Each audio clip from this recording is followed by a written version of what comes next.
Thank you, Father. Thank you. Apologies to Father Victor, who was supposed to be taking this slot. I have a plane to catch at about 2:40.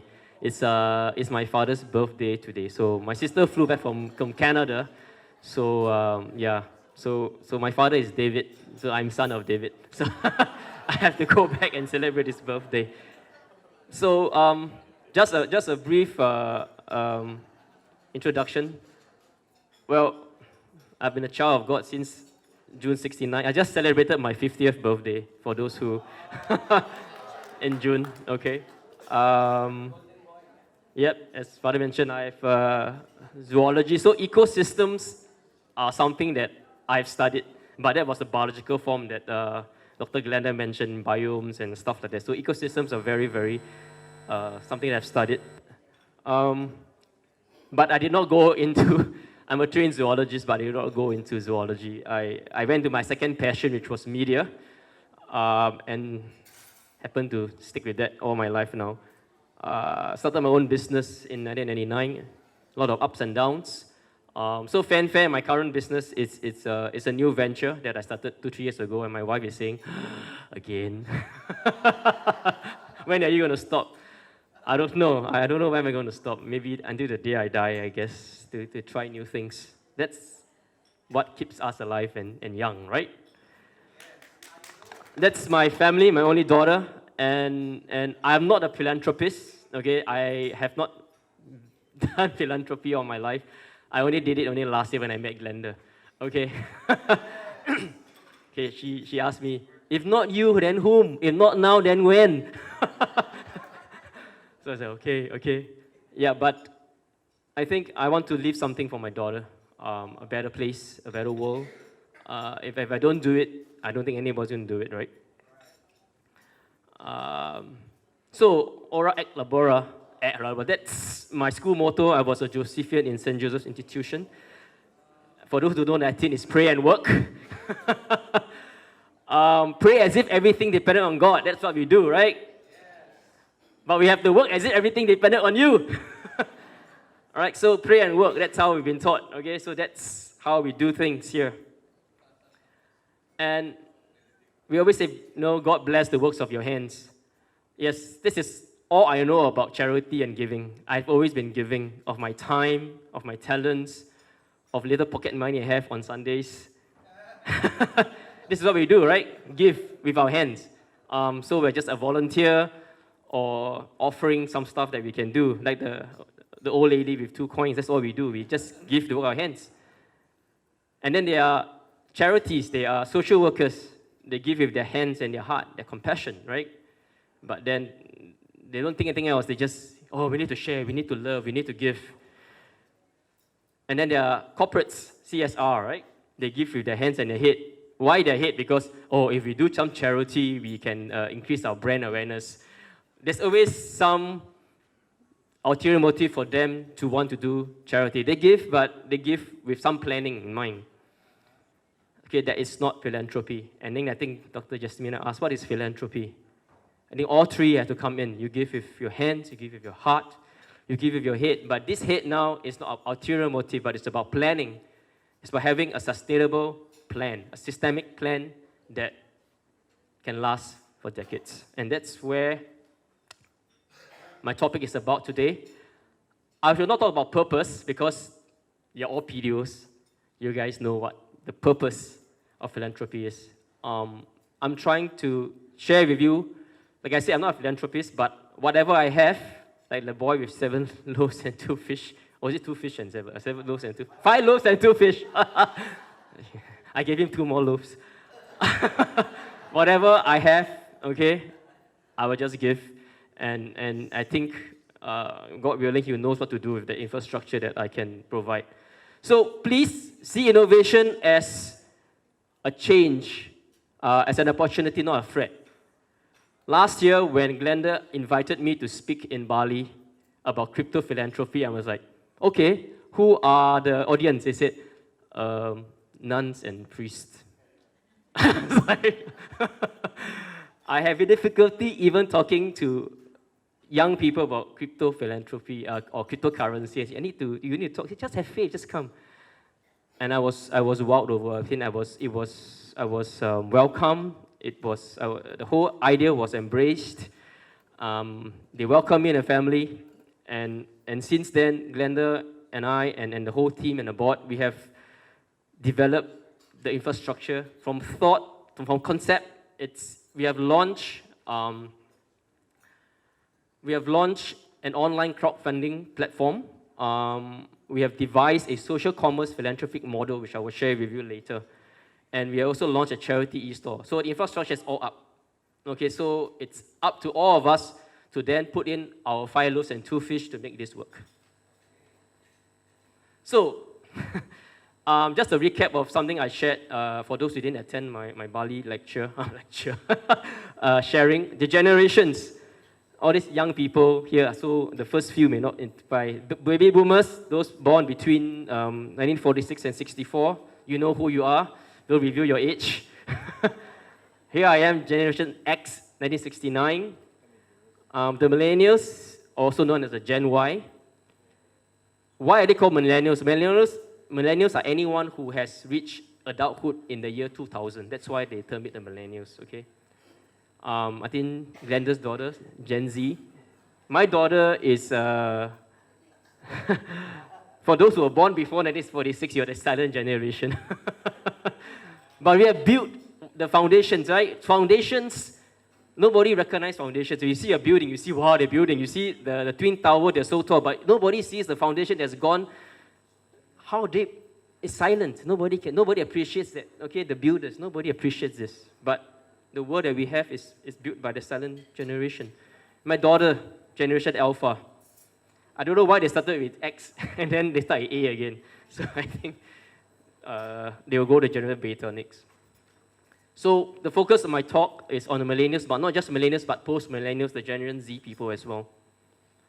World population by generation, as you can tell. Why we focus on the Gen Y? Because by 2020,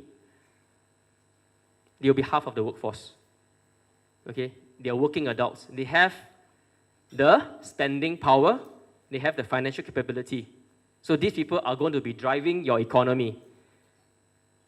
Yesterday, Father Francis showed the video, right? They will reinvent our economy with just a mobile phone in hand. Okay? This is how the world going to work. You ain't going to... There's no way to rewind the clock. Right?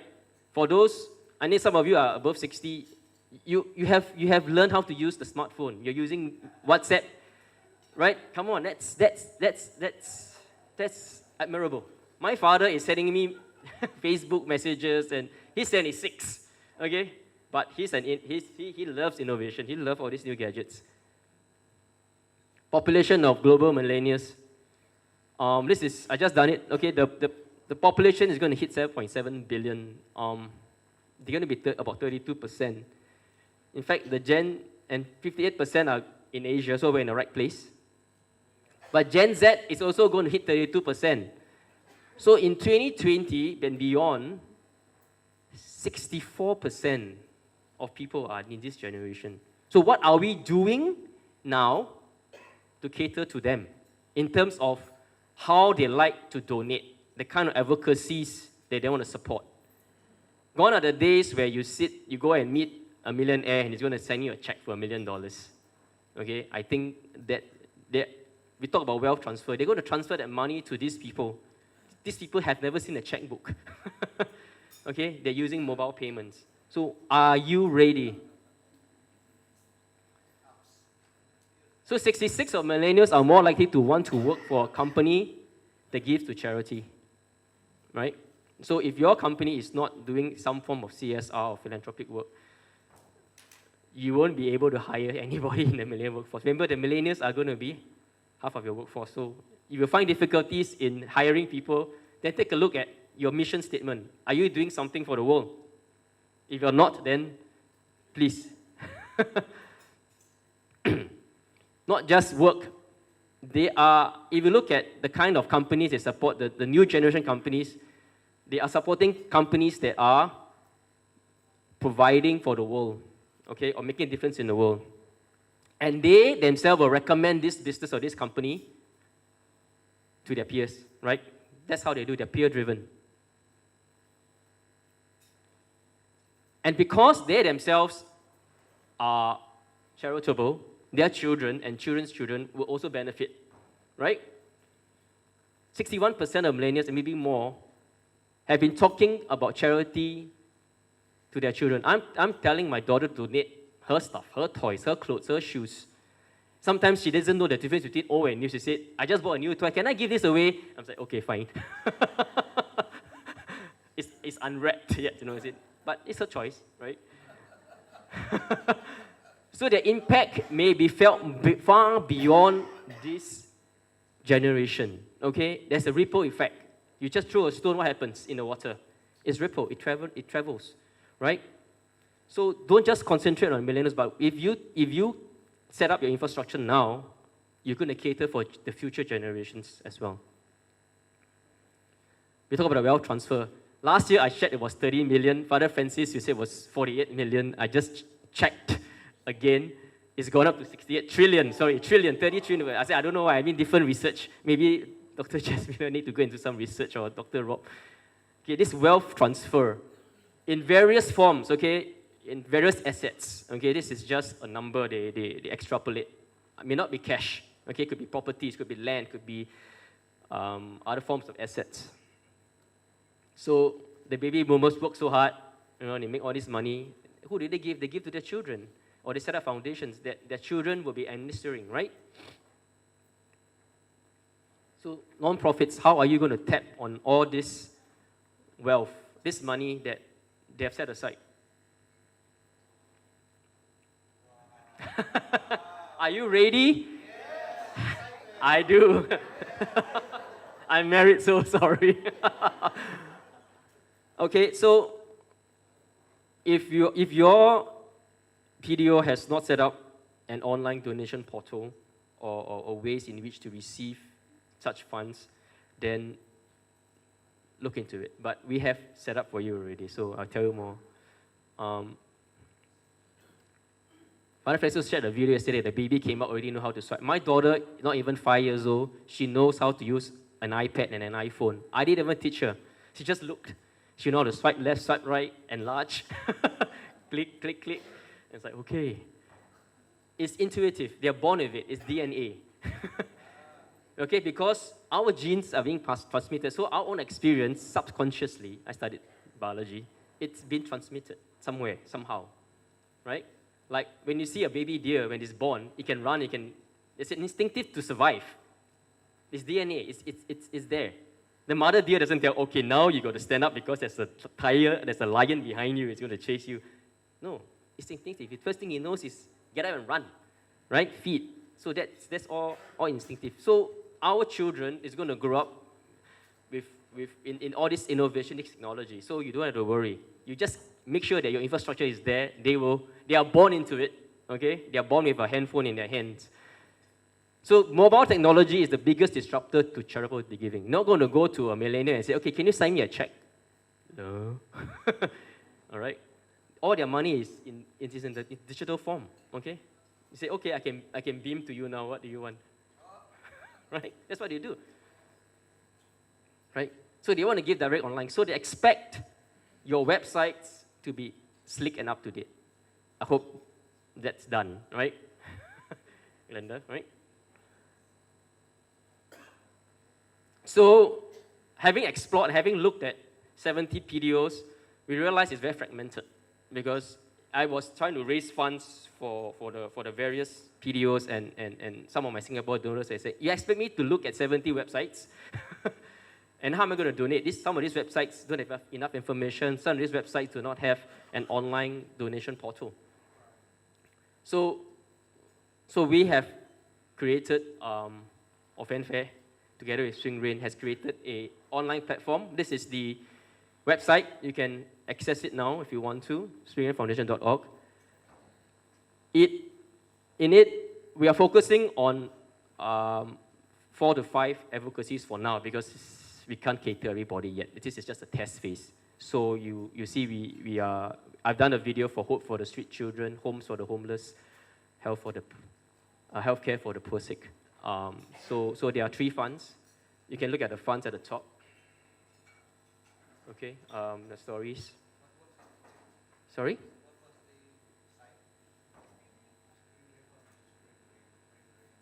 Yeah, so I think that is the plan. Glenda, if you don't mind me sharing, she has already started the legwork to set up a Spring Run Foundation, where she is going to be a funnel, or Spring Run Foundation is going to be a funnel to collect funds for the ecosystem, not for herself, okay? And what we would do, so we are leveraging on technology here, okay, online platforms. But what we do, we are consolidating all your advocacies, we are consolidating all the projects and the stories, so that it's easier for donors to access your information. Okay, if I want to know, if I want to know about, if I want to champion homeless, then I just have to look for the topic on homeless. It's easier, rather than which of the 70 advocacies support homeless. I won't know if I'm not from the Vincent Foundation, right? I won't know that chameleons are handling care for the sick if I'm not part of the chameleon family. But if I go here, this one portal, one online portal, it consolidates all your projects. So please work with Glenda's team and send in all your write-ups, your projects. We update for you on our platform. So you can share this platform. So we are taking the work of you, but that does not mean you don't do your work. Your work is still to facilitate by giving us the information, by doing your work on the ground. We want to sort of make sure you focus on what you do best. Okay, and then this is technology that helps you. Okay, if you already have like Father Ray is very advanced. The Canosa, he has a Coins PH wallet already. He has an online donation portal with credit card payments, and that is what you need. Okay, that is what you need. Somewhere where they can just donate online at the click of a button. They can select the amount, and the money goes straight to your bank account. Okay, if you receive $1 million from one donor, he's going to hound you every day. What are you doing with my money? But if you collect $10 from 1 million people, it's 10 times the amount that you're going to receive from one donor. And that's $10 million. They're going to ask you what you do with my $10. They're not going to ask you. They just look at the website. Oh, okay, they're feeding 10 children. It's fine, right? Crowdfunding. Okay, so crowdfunding is something that you have to look into. Okay, harness the power of crowdfunding. Okay, 64% of the world are willing to donate. They won't donate $1 million. They don't have $1 million. They may not, but their money is on their mobile phone. To just ask them to click $10 and just send. If I donate and then I ask 10 of my friends to donate because they're all my peers, they will just donate $10, no question, because they believe this guy. You know, if Father John Paul is a millennial and asks me, hey, I just donated to this fund, can you also just donate $10? Okay, let me check my wallet. I have about $1,000. Okay, I can donate $100. That's how it was, just the power of technology. So millennials will change philanthropy, okay? Whether you believe it or not, they are changing it the way we're doing. You know, these online donation platforms, these mobile phone payments will not be created at all. And not only that, okay, they're going to be your future upcoming leaders, board members, politicians, and whatever. Okay? Just because you see this 10-year-old child, oh, he's just a 10-year-old child, what's he going to do to me? He's going to grow up. He's going to get education. Okay, he's going to be a leader. All right?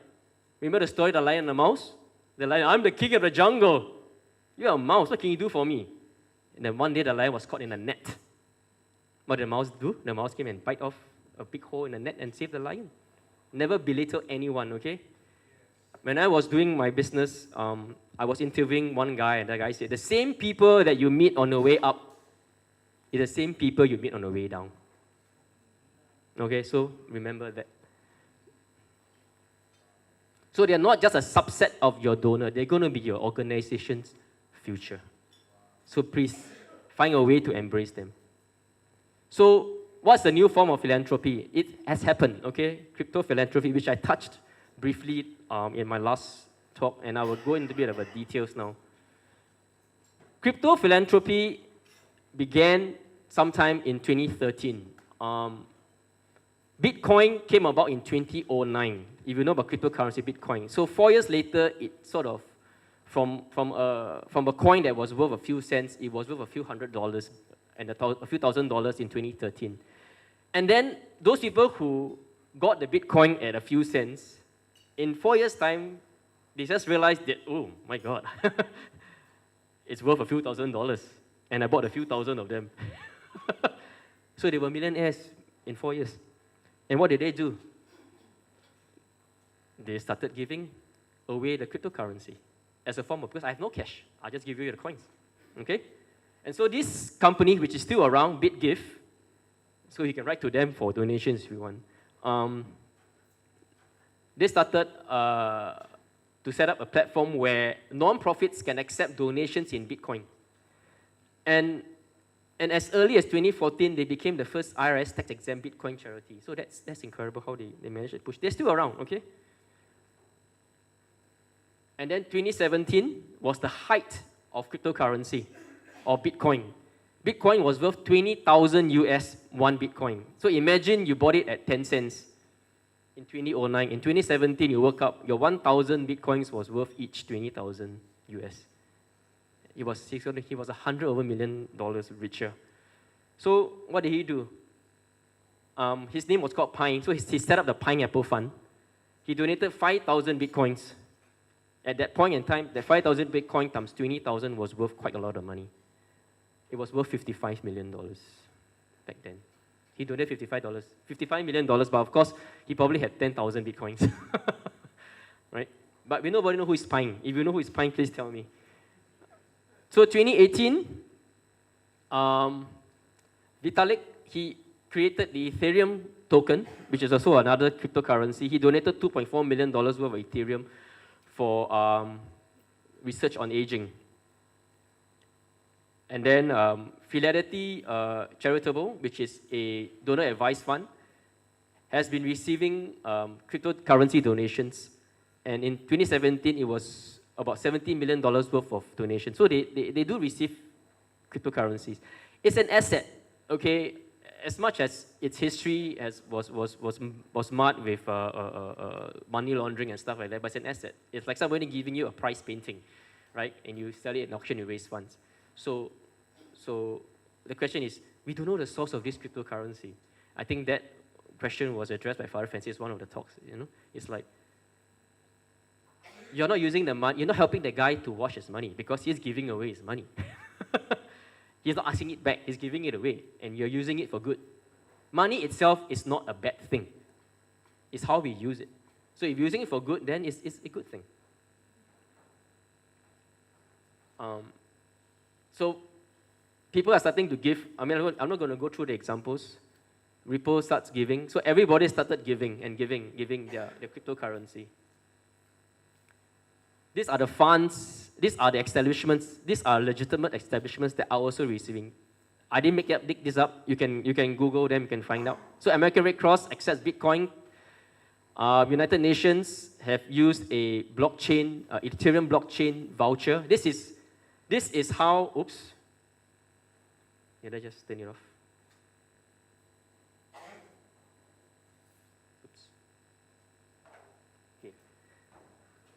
This is how our social commerce philanthropy would be modeled after. It is about using tokens as a form of exchange to redeem for products.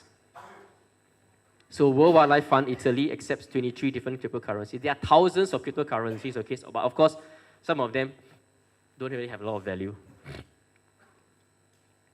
So UNICEF, France also. So you can find all this all online, okay?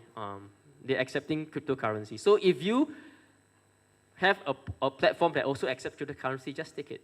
So for those PDOs who have already set up your Ethereum wallets, the one that will help you, you can actually receive Ethereum tokens as well, not just fan tokens. You can also receive Ethereum. If any of your donors say, do you accept Ethereum? Say yes. All right? We will teach you how to liquidate it, but just accept whatever cryptocurrency that someone's going to do. It's asset. Just take it. So when I met Glenda in Singapore in 2018, I just launched my coin, my fan tokens, and I was doing it for a commercial reason. And I met her with together with Zani, which is the CEO of Spring Rain and also part of Torch. And he said, what can we do together? And I was amazed at the ecosystem that Spring Rain has. And Fanfare also has an ecosystem which I want to share with you. And I said, okay, I don't have anything, I only have tokens. And my infrastructure, I can donate that. And that's what I did. And we signed a memorandum, and that was the genesis. And 6 months later, we have developed quite a lot already.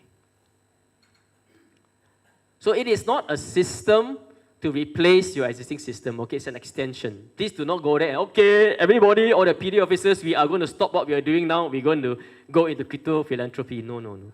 It's an extension, okay? Because it's like 2 expressways that will continue. You don't know when your current expressway will expire. Just carry on running. But on the meantime, you build another expressway to cater for the millennials, okay? When your current expressway runs out, if it's used, you are still running, okay?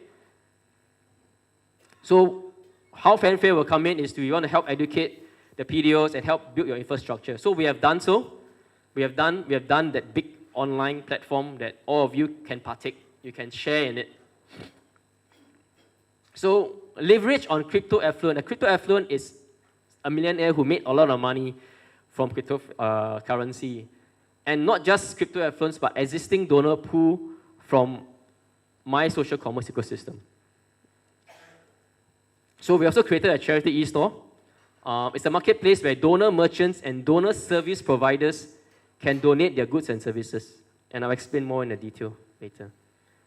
So we will continue to commit resources in our time and whatever we can to grow the ecosystem and make it sustainable. So like I said, we are also in the media. So we have helped produce some of the videos for Spring Rain. So that's our contribution. So the evolution of currency, just to give you a, I'm in the midst of a lot of researchers, so pardon me if my research is not as detailed. Okay, so in the earliest of time, 9,000 BC caveman period, they have no money, but they knew that they could barter, they could exchange. If I'm a farmer, I can exchange my eggs or my food, my vegetable for something that you have, if you are. So that's what they do, right? Tools, weapons, decorative items, fur, cattle. That's what they do. And then in the year 1200 BC, they were using cowrie shells, right, as a form of exchange. And then in the year 1000 BC, the Chinese made metal coins with a string, with a hole in the middle to string it up. And then they realized that these things are too heavy to carry around, right? Especially in those days, they have no car, they had to walk. So they started making paper money, right? And then Western Union came and did electronic funds transfer. So up to today, you're still using Western Union, right? You transfer money. The money doesn't physically get transferred, literally. Just numbers get transferred. It's just that somewhere on the other side, that guy released the cash, right? Cryptocurrency is new. Where this is going to go or how long it will last is anybody's guess. I don't have a crystal ball. I don't know. Okay? Whether you'll take over the entire financial system, I don't know. But the banks are looking, the governments are looking, the International Monetary Fund, they are looking. Okay? So the managing director of IMF said, money itself is changing. We expect it to become even more convenient and user-friendly, and perhaps a bit less serious looking. So she knows. They know what they're talking about, but they're not going to scare the masses. They're just going to slowly ease everybody in, all right, the changes. You cannot force somebody to use this overnight. So 2017, she said that it's going to be a massive disruption, right? And then in 2018, she expected to integrate with social media, which is happening, right? And then they're advising government to set up their own cryptocurrencies, okay? I'm not saying governments will use Bitcoin, but they are looking into cryptocurrency. Facebook has also launched its own Libra tokens, if you're following the news. For Rob John, who has bought Ethereum, the only thing is, if you buy to speculate, to invest, it's a roller coaster ride for you. Okay, it's a roller coaster ride. All right, this is a 2 months index, May 17 and May, 2 years and May 19. Okay, when I gave the talk in November 17, It was here. Bitcoin was at its lowest point, somewhere here, right? And then people asking, you think Bitcoin will continue to fall? I say, I don't know, but maybe it will go up. So 1 year later, it did go up, right? So it's a roller coaster. It's going to go up and down, okay? Because people are manipulating the market. But if you receive it for free as a donation, does it matter? Does it really matter? If it goes up and down, it doesn't matter. It doesn't matter, okay? Because it's your asset. You know what to do with it. So Ethereum itself is up and down. It's climbing up a little bit. There are two different kind of coins. Yeah, just like different currencies. They're on different technology. They're on the blockchain technology, but blockchain is a technical term, just like money is a technical term. But they run on different systems. Yeah, different coins, different value. So intelligence is the ability to accept change. So just a little timeline to show you the innovations that has happened, the changes that has happened in your lifetime. This is the first charge card from Diners Club. 1950s, when it first came out, 1950s, a charge card. Oh my God, people are saying, you mean I can just pay a bill with a card? That was innovation in 1950. Today, we're using credit card like nobody's business, right? But in 1950, imagine rock and roll time, when it came out. I think your parents or your grandparents like, I don't think so. My mother, till today, doesn't believe in ATM. She doesn't believe in going and put the plastic in the thing. I still go to the bank with a passbook. I want to see the numbers. I put my thumbprint. She's 75 years old, man. Color TV came out in 1954. Color TV, my God. They turn on the TV now like nobody's business. But 1954, everybody was going to the movies when TV came out. Okay, so take note, anything that you see now was an innovation in its heydays, right? The first PC came out in 1974. Computers are like any day, anybody's laptop. That was the first laptop in 1981. It looks like that. The first mobile phone, 1983. Looks like a water bottle with a straw, right? World Wide Web, your internet, was only in 1991. Okay, when I was in university when it came out, I said, what is this? I was still writing, I was still going to the library to research for materials. Amazon, e-commerce, was only in 1994. Your mobile payments only came out in the year 2000, mobile payments. Tablets. Social networking, your Facebook, everything was only in 2003. Something we take for granted now. Your smartphone was only in 2007. So, blockchain was 2008, 2009, cryptocurrency. Your smart TVs, 2016, 4K. See how much we have traveled? And social commerce philanthropy is something that we came up with last year, this year. So it's going to take time for people to accept it, but I don't see why we shouldn't start it. Because if someone didn't start the color TV in 1954, we ain't going to have this smart TV now. Somebody got to start. Of course, I'm not hoping it will take 50 years to reach here. Okay? So, evolution, innovation.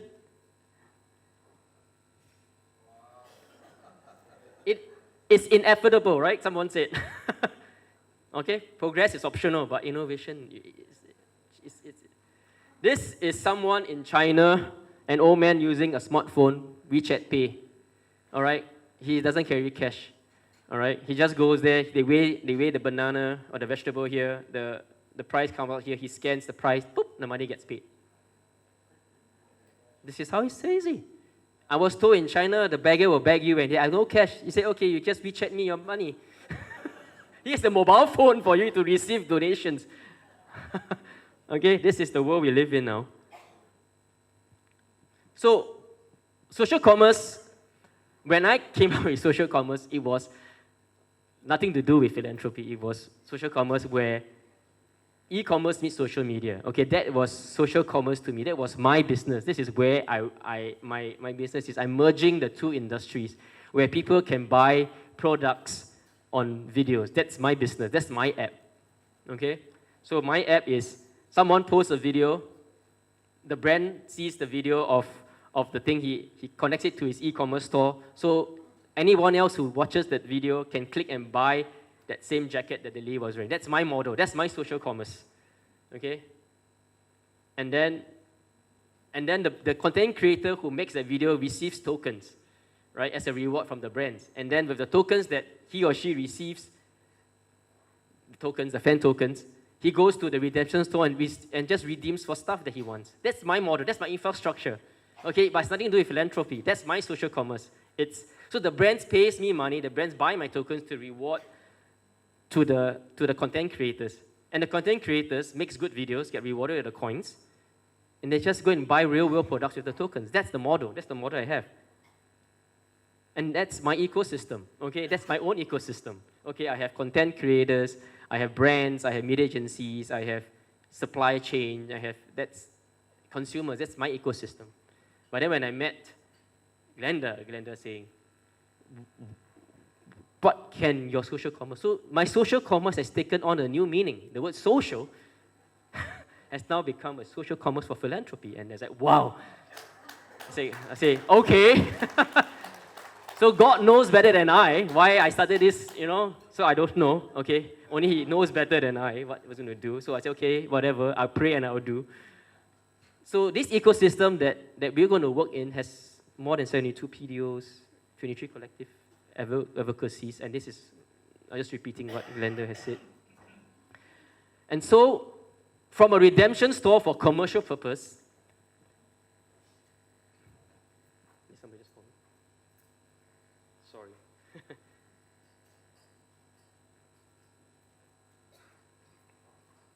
My CTO was so inspired at the last trip, he said, I know this is going to give me headache, but I will volunteer to create a charity e-store for free. I said, okay. And overnight, he created a charity e-store. Okay, you can go online here. Okay, so all Spring Rain PDOs, you have to register yourself as a charity. Okay, and so basically, when you go in, you can click and redeem for stuff with your tokens. And the tokens will be given to you. And how the model works, I'll explain to you. Okay? So you have to register as a charity. So we are also growing this ecosystem, okay? Not just sticking to Philippines and 94 charities. This is how we're going to grow the Spring Rain ecosystem. So if you're not a Spring Rain PDO, you want to be part of this ecosystem, you have to sign up. And then Spring Rain and Glenda, with their experience, would authenticate and do their due diligence and check. So we start growing the pool of charities and PDOs that will be part of this ecosystem. And donor merchants can also sign up. Okay? I'll explain to you why donor merchants, okay? Not everybody can donate cash. Right? Like the child with the five loaves and 2 fish. I can only give 5 loaves and 2 fish. That's all I can give. So a lot of merchants, they are making their products every day. That's all they can give. If I'm a rice merchant, I can only give rice. If I make toilet paper, I can only give toilet paper.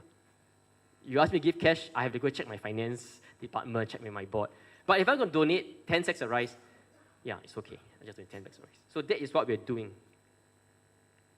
So the benefits of being a donor merchant is, and some of these donor merchants are already in your ecosystem, but what's happening is they're donating directly to one PDO, which you're not maximizing their entire donation capacity. What I mean by donation capacity is, maybe this rice merchant can donate 10 sacks of rice, 100 sacks of rice. But because your feeding programs only requires 10 sacks of rice a month, you just ask, can I have 10 sacks of rice? Right? Most of us are very, very prudent and very honest. Right? You don't ask for more, you just ask for whatever you need. So the rice merchant says, okay, I'll just give you 10 sacks because you need 10 sacks. But actually I can donate 90 sacks. I need 100 sacks, but you don't know what to do with 100 sacks of rice, right? But if this rice merchant is brought into this ecosystem, can you imagine another PDO can benefit. Another feeding program can benefit because you have 100 sacks of rice now. You're maximizing the donor merchant's donation capacity. He doesn't really bother who he donates to. But now he knows if he donates to the ecosystem, more than one charity will benefit. That is the whole idea of a social commerce philanthropy. And not only that, remember I said that millennials will only buy things or support companies who does charity. So imagine if this is a Spring Rain ecosystem accredited company. Right? That's a stamp of approval. People will know, millennials will know that this company is doing good, is helping all these videos. So they get recognition. They can develop new customer relationships. Like I said, I have a commercial social commerce entity, right? And I can bring these brands into my social commerce entity, and they can tap on my consumers there. So they can grow their user or their consumer base. So that is the other. Okay. Thank you, Michelle. Almost done, okay? If they are a local company, they can get global exposure because I'm a global app. And they can increase their sales. We are not only just looking for donor merchants. That's the difference. We're looking for donor service providers. There are many people out there, they give their their time, their talents. Remember my first slide I told you about? They're hairdressers who can give a priest or a nun a free haircut. Why you want to spend, Father General here, he spent like 300 pesos on a haircut or something, I can't remember. And that's where he actually get their money from. Okay, so, and if you fall sick, there are medical professionals who can donate their time to see a sick person for free. There are car mechanics. I was told there are skilled car mechanics in the slums in Tondo. They can repair cars, they can service cars, but who's going to trust them? Who's going to give them the opportunity to service your car? But PDOs, you have vehicles, right? You send to mechanics, you pay them. But you can give these people a chance to service your car. If they're good, put them in your database. Okay, endorse them. Okay, include them in the database. So we have this Spring Rain accredited service provider database. Of course, don't expect them to service your cars for free all the time. Maybe they can donate one free service a month. But the rest of the time, if you really need to service your car, use them first. That is how Dr. Jasmina said, when a beneficiary becomes a donor. See, now you are giving work back to somebody, right? I've been listening to your talk. Job creation. You give them livelihood in a different way, right? You give them hope. So how it works, it's a bit technical, but I hope I can explain it. So fanfare, we contribute our tokens. We have created a donation pool. If you look at the charity e-store, you will see that the number of tokens are in there, but it's on a 2-for-1 model. So we have already created this online platform for donors to make donations. My own users will be encouraged to donate their own fan tokens to the pool. So this pool grows. Spring Rain is going to administer this donation pool. They're going to administer the cash that has been donated to the charities and the PDOs. So you still have to do your work. You still have to put forth your funding needs. All right? So remember, you pray as if God, everything depends on God, but you work, everything depends on you, right? You still got to do your work. And our donor merchants and service providers would donate their goods and services in the e-store. Okay? We do not have a warehouse. Okay? We don't have a warehouse. We're not going to okay, tomorrow we're going to have 10 sacks of rice. The merchants will still have their products in their own warehouse. But they will put forth a notice on our platform and say, hey, I've got this amount of rice, toilet paper, bottled water, cooking oil that I want to donate within this time, within this day. So the PDOs, please, when you receive the notice, please don't be greedy and go and take everything, okay? Take what you need, all right? And then, all right? And then activate your volunteer network to collect this, okay? Because you don't want to tax the merchant. You don't want the merchants also to donate and to send to you. So you redeem this with your tokens. Not at the same price, okay? The tokens is merely just a form of exchange. It's just a digital redemption coupon, like what UN did with the Syrian refugees, with the Ethereum. Okay, it's just I give you this, but it's authentication. All right, so it's on a blockchain, which means the donor knows who has redeemed and how much, and you cannot say you didn't receive it because you send your tokens from your wallet. So it is sent to you. Now, so this is how it works. Now, the merchants and service providers, of course, they get the tokens in return for, but of course, they want to donate. They have nothing to do with the tokens. So they have a choice to donate the tokens back to the system or to give to another charity, which may not be in the Spring Rain ecosystem. Why does that work? Because if they give the tokens to a PDO or a charity that's not in the ecosystem, that charity has to come into this ecosystem. That's how we bring more people. And when that charity comes into the ecosystem, it brings along its own set of donors and donor merchants. And that's how you grow the pool. And that's how this whole social commerce thing will work. And then our fanfare users will be encouraged to support the merchants and service providers that have been donating. So this whole ecosystem is, on paper it looks like that, but it will take time to get this up and going. So this is what is happening now, linear charity. Donors just donate to beneficiaries and that's it. You run out of resources, you run out of money, you go back to the same donor. What happens? As Yolanda says, there's donor fatigue. Right? I have been also doing charity work for the church. After a while, I get a bit drained because it seems like I'm the only guy who can do video in the church out of 6,000 parishioners. It cannot be, right, Father? So after a while, I take a back seat. And then when you realize you take a back seat, someone will step out on the plate. Then you realize you're not indispensable. But don't reach to that stage where you become so fatigued that you step out, right? So this is the model that we are working on.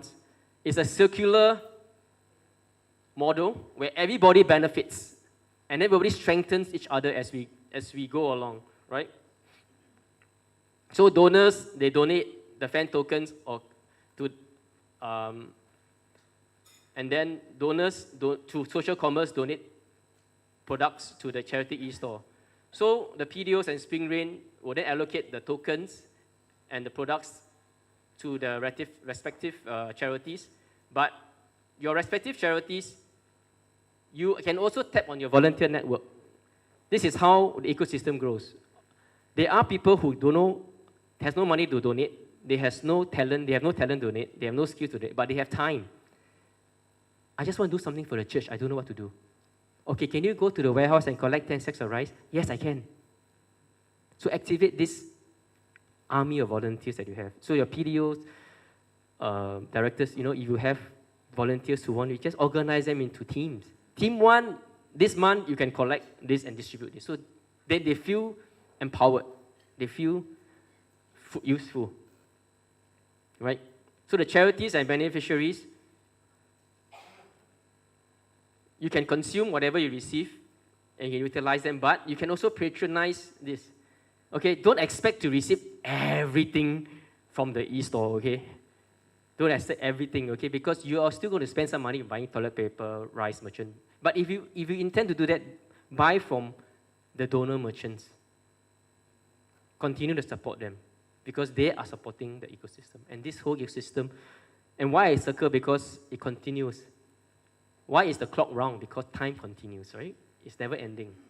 So a circle never ends. There's no start and it continues. And the best thing about circle, it can grow bigger and bigger, right? That's what we want to do. So my fan tokens was created purely for social commerce. That is why to extend it to social commerce philanthropy is a natural progression. Bitcoin, Ethereum has no ecosystem. They were just created as a currency, as a peer-to-peer currency.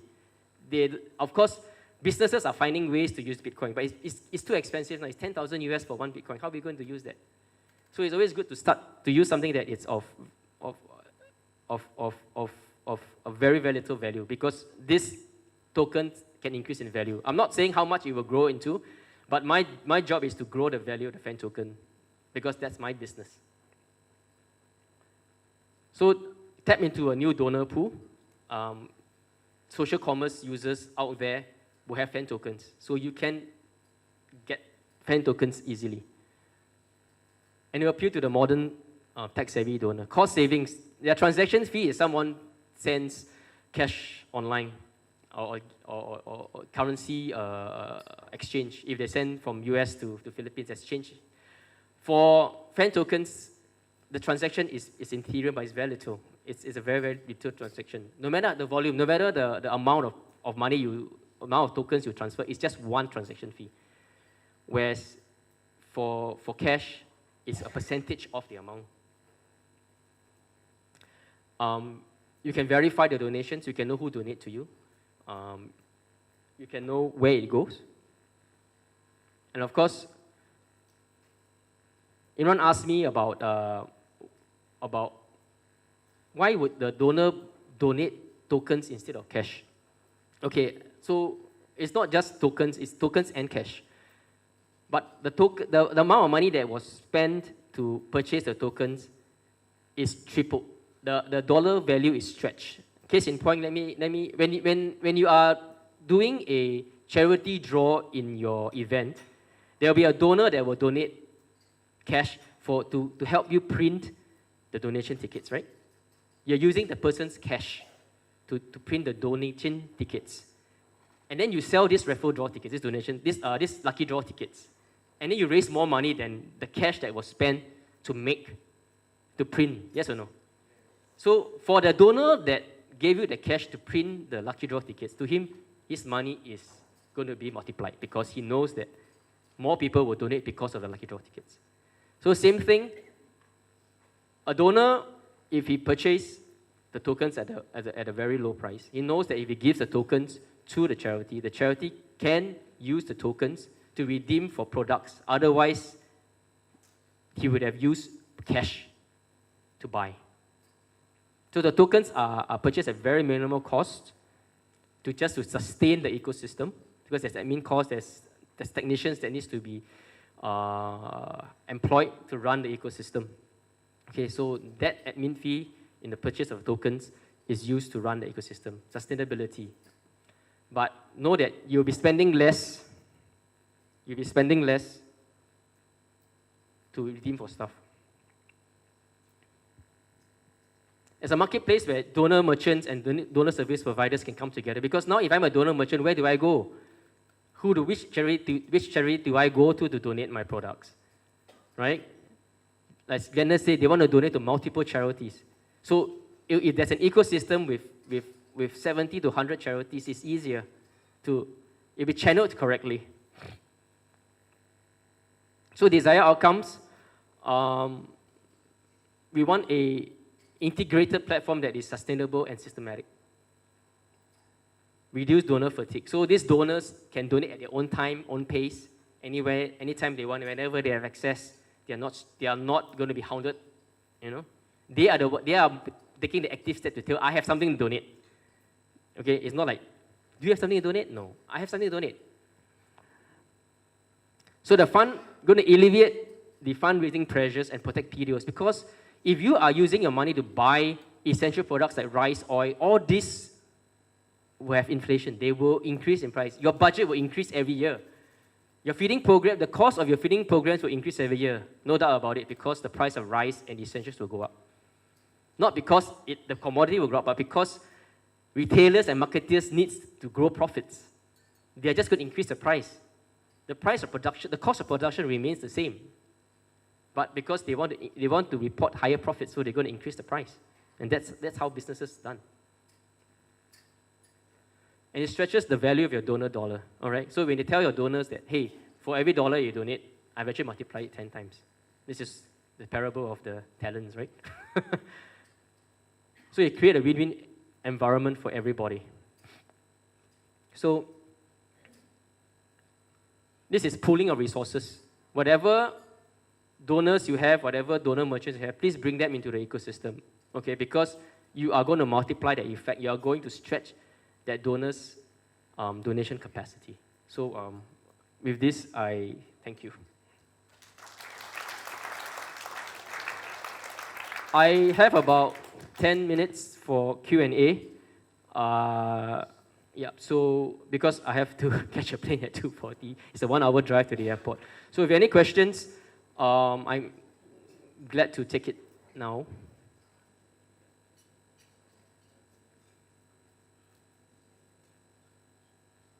Or they just go over your head like that. I didn't want to go into details of cryptocurrency because cryptocurrency is a different topic altogether, okay? All you need to know about cryptocurrency are what are the top cryptocurrency, which is Ethereum, Bitcoin Cash. If anybody wants to give you cryptocurrency as a donation, so the bottom line, just take it, okay? If you have trouble setting up the wallets, you have trouble selling it, that's where we come in to help you, okay? But so think of crypto philanthropy as a way to receive a new form of asset. Don't worry about whether it's going to go up or go down. Oh, should I sell today? Should I sell tomorrow? Don't get caught up. Sell when you need to, because there is still value in it. If you need the money, sell it. You don't have, should I wait for next year? Yes, doctor.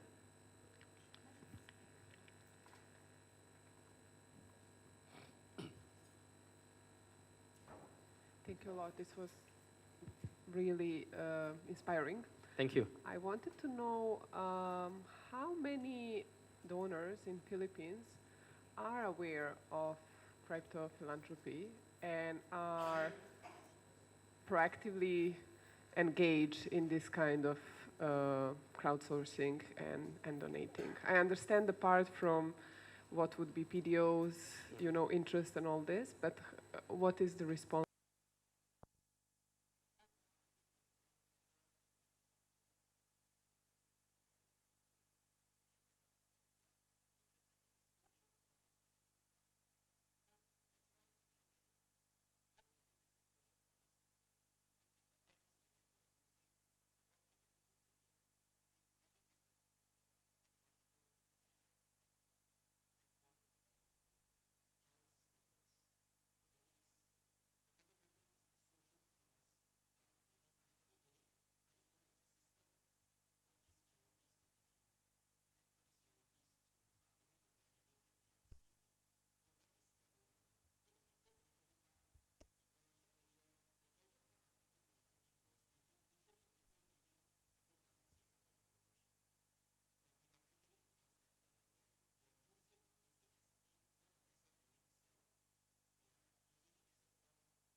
Already. For the PDOs who were already coming in, you remembered you have your wallets? Do you have your wallets? You cannot receive a token without a wallet. You need to have a digital wallet, but we're here to open to you digital wallets for you to receive. Now, there are two different types of donors that we have prepared. For the donor corporates, they can donate in cash and convert this cash into tokens. Once the cash is donated into tokens, we will now distribute it to the different PDOs who might need it so that you can have a token in your wallet. Now, there are also merchants, to get you some updates, that they're doing inventory in their stocks, like toiletries. You buy those every day, right? Water. Or maybe medicines. They have that in their inventory. It's so easy for us to convince them to say, hey, put an allocation of your inventory to and let it be your donation. So that's what we're working on now, to put that in the pool. And Michelle where's Michelle? She's gone. Michelle over there, where is she? Because we're trying to pool the donors, that if you donate in kind, they're a lot so generous to donate. So one brand is, If I am a corporate businessman, it's going to be a good ecosystem for me because I'm promoting my own product. We've tried to talk to Jollibee and said, donate 100 burgers. Jollibee's not going to build the burgers and say, hey, redeem it. No, it's just there. And when somebody redeems it, you go to the Jollibee store and then pick it up and eat. We don't have to put the warehousing because Singapore has a very innovative way how to innovate warehousing because they have not enough space. So they know how to put things in the proper context. So for corporations, we are encouraging everybody here who has donors who have quite a big inventory. H&M does a lot of inventory, and they have extra clothes that they actually sell. Those shoes, shoe companies, those food and everything else that we would need. Every community here cooks food every day. You need oil, you need all those things. So we put that in the store. As you need it, you redeem your tokens. Now we're done with the tokens in your wallet. We would probably, the officers, that's why we created the officers, to be able to see how these things are moving. Now we're going to the level of the donor merchants.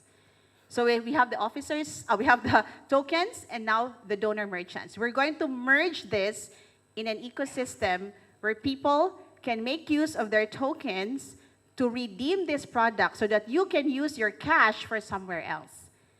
And we could also do hospital service as a donation. And that's what we're working on with right now. And where's Michelle again? Because Michelle's the one in charge for this solely.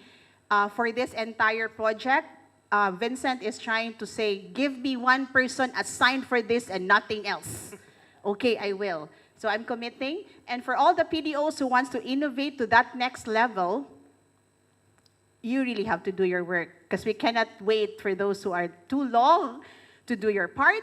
We're moving forward. So for corporates, because Dr. Jasmina is really working with corporates, this is a new way of branding, a new way of promoting their corporate social responsibility, and make sure that because you could also buy, you can buy tokens in your wallet and then redeem also.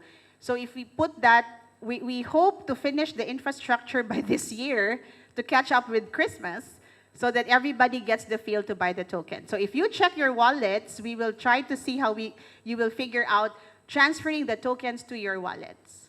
Yes.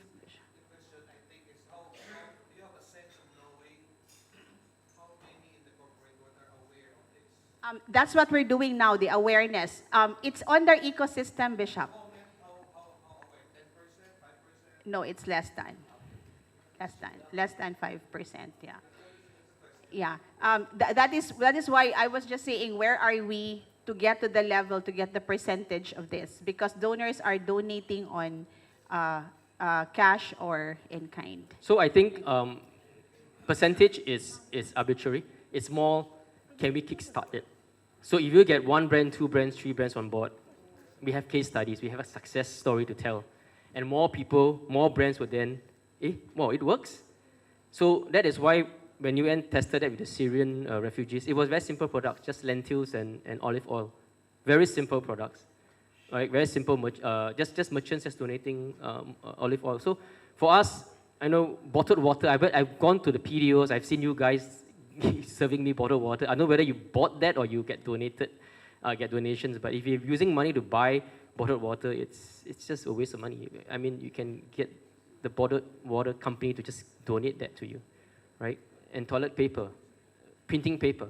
So we can start with these basic essentials first, and then we move up. If we don't have to target the big brands first, we can target the SME brands first, and just get the ecosystem going. We have to start somewhere, okay?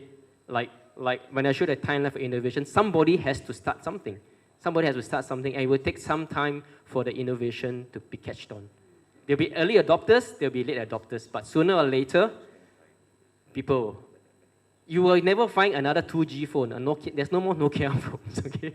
You have to use a smartphone now, that's it. But no choice, you have to learn how to use it, whether you like it or not, right? So down the line, if this catches on and more brands want to be part of this social commerce philanthropy, then this will be the model. We're going to start a new trend. This will be the model that the world will follow.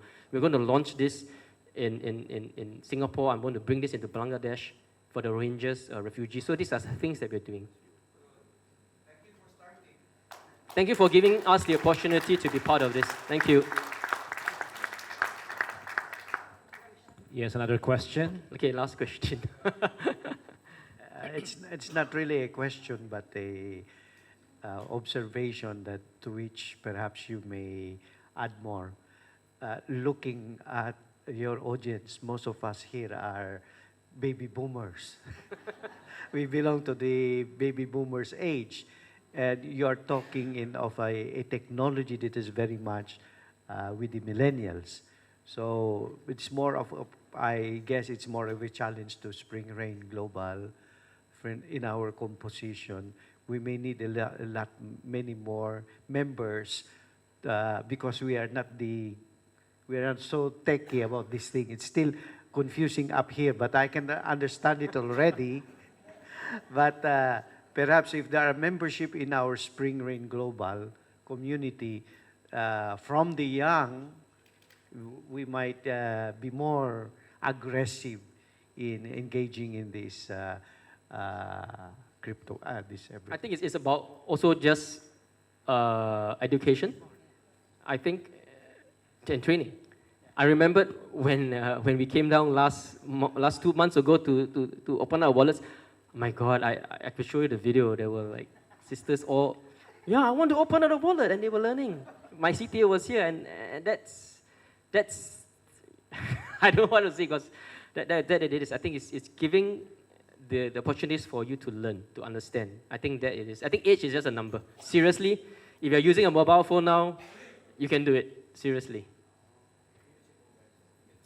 I definitely agree with that because when we set up the crypto philanthropy thing, I think many of the audience were coming from baby boomers as well, and almost all have their wallets already, right, Vincent? Yeah. But the thing now is opening the wallet is one story, but after opening the wallet, what's next? So I think the learning part, Vincent and his team will be guiding us through that process. I was inspired when he showed the picture where there was an old man using that WeChat Pay. See? So it's not about us, about our generations, but our willingness to learn. Amen.